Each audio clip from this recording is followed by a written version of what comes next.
Bon, du coup, dans l'ensemble des choses qui ont été présentées, je reprendrai juste certaines pour tracer des perspectives. Sur ressources et kits pédagogiques, ils ne demandent qu'à être repris par les éleveurs, les conseillers, les filières, les décideurs, les enseignants. Là, on vient bien de le voir.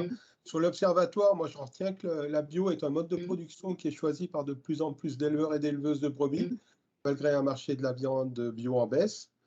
Alors, c'est vrai qu'en 2022-2023, on n'a pas eu de tension sur les appros de Pâques pour les opérateurs commerciaux. Donc, bon, peut-être qu'on peut se poser la question sur l'actualité de nos questionnements qui avaient présidé au CASDAR. Sur la vision des opérateurs, je trouve que trop d'opérateurs abordent encore le problème en poule et pas en push. Alors, ce n'est pas nouveau, mais c'est plus problématique en période de marché atone. Et les enseignements de ce CASDAR ne sont utiles que s'il y a une volonté des opérateurs de s'en saisir. Sur les itinéraires d'étalement, donc moi je trouve que on peut vraiment mettre en avant les bons résultats techniques et économiques des systèmes de report, en particulier chez les herbagers. En plus, ce sont ceux qui ont la meilleure acceptabilité. Et donc, on a une faible consommation de céréales, donc une faible concurrence avec le food, et on peut supposer un plus faible impact carbone.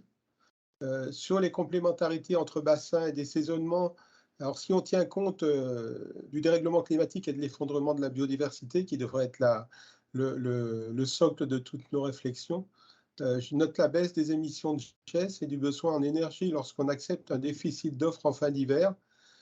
Et aussi, lorsqu'on accepte ce déficit d'offres, on a aussi un revenu supérieur pour l'éleveur. Donc, ça repose aussi la question d'origine de ce CASDAR. Est-ce qu'on doit fournir de l'agneau bio toute l'année?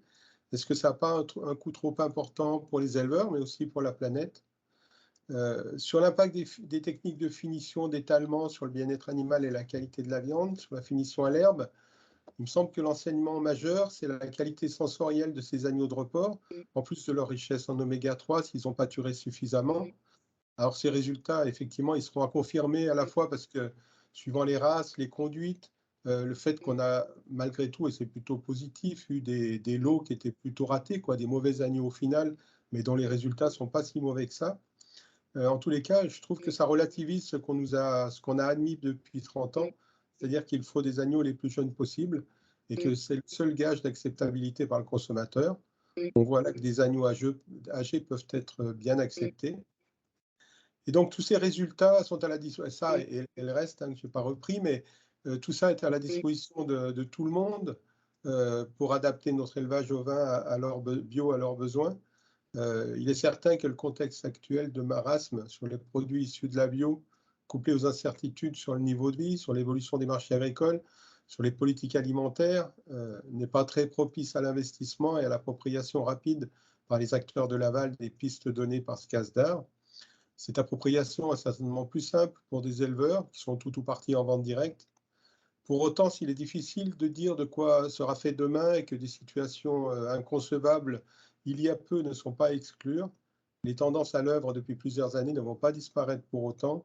Et en prenant un peu de recul sur ces travaux, moi j'ai été frappé par leur cohérence et leur résonance avec l'actualité et les perspectives qu'ils ouvrent pour demain. Gramsci nous parlait du pessimisme de la raison et de l'optimisme de la volonté, et je modulerais volontiers en disant que les différents axes de recherche de ce CASDAR nous montrent que nous pouvons rester optimistes sur l'évolution probable de la situation. Et donc, pourquoi je dis ça? Tout le monde s'est revenu. On a eu un récent rapport de la Cour des comptes. On a eu aussi une saillie de Bruno Le Maire qui ont remis dans l'actualité le retard pris par les pouvoirs publics dans la lutte contre le changement climatique, mais en ciblant tout particulièrement l'élevage bovin et donc aussi ovin, car nous naviguons dans le même bateau. La Cour des comptes a rappelé que la France s'est engagée à baisser les émissions de méthane de 30%, et le même jour, notre Première ministre annonçait une baisse des émissions de l'agriculture de 16% d'ici 2030. La stratégie nationale bas carbone de 2021 demandait une réduction des cheptels de 13% d'ici 2030 et met l'accent sur la baisse des engrais azotés de synthèse. Or, comme le rappelle un de nos intervenants, Marc Benoît, dans une étude récente qu'il a publiée dans Agricultural Systems, la rareté mondiale actuelle de l'énergie entraîne une forte augmentation de son prix et indirectement du prix de l'alimentation. Il rappelle que l'alimentation des animaux représente 75% des dépenses en énergie de tout l'élevage. Ainsi, la grosse partie de la production animale qui repose sur les céréales, les légumineuses, les fourrages cultivés, connaîtra une forte baisse de compétitivité, on l'a déjà vu. La faible efficacité énergétique des animaux rend ces systèmes d'élevage basés sur des cultures à fort intrant très vulnérables à des prix d'énergie fossile élevés. On en a un peu parlé ce matin en agneau, mais on le voit bien aussi en bovin lait. Les systèmes bio ont plus facilement encaissé la hausse des matières premières depuis 2021 et les plus autonomes en premier lieu. Or, les systèmes étudiés ici, ainsi que les 2 essais d'agneaux de report, nous montrent que des systèmes d'élevage basés sur l'herbe, avec peu ou pas d'intrants, peu ou pas de concurrence avec le food, peuvent fournir une viande de qualité toute l'année, appréciée des consommateurs, riche en oméga 3 et plébiscitée par les ONG, avec des revenus corrects pour les éleveurs et un bilan carbone qui n'est pas si mauvais si on prend en compte le stockage du carbone sous les prairies de longue durée. Bien sûr, les moutons, même à l'herbe, restent des émetteurs de méthane, mais la Cour des comptes elle-même affirme, donc je cite le rapport là, l'élevage bovin est producteur de services environnementaux et sociétaux considérables. Il valorise des terres non arables. Son rôle dans la gestion du cycle des matières, permettant de limiter les engrais synthétiques, amène à considérer qu'une agriculture sans élevage n'est pas soutenable. Il faut toujours rappeler que le second risque pour l'avenir de nos sociétés, à la même hauteur que le dérèglement climatique, nous disent le GIEC et l'IPBES, est bien l'effondrement en cours de la biodiversité. Et l'élevage de ruminants à l'herbe, a fortiori nos ovins bio, est bien un des moyens à privilégier pour retrouver ces équilibres perdus. Voilà une idée de politique agricole ambitieuse qui pourrait retenir l'attention de nos politiques et à laquelle m'amènent les travaux de ce CASDAR. En tout cas, merci à tous ceux qui ont travaillé pendant ces 3 ans et demi pour nous fournir ces résultats.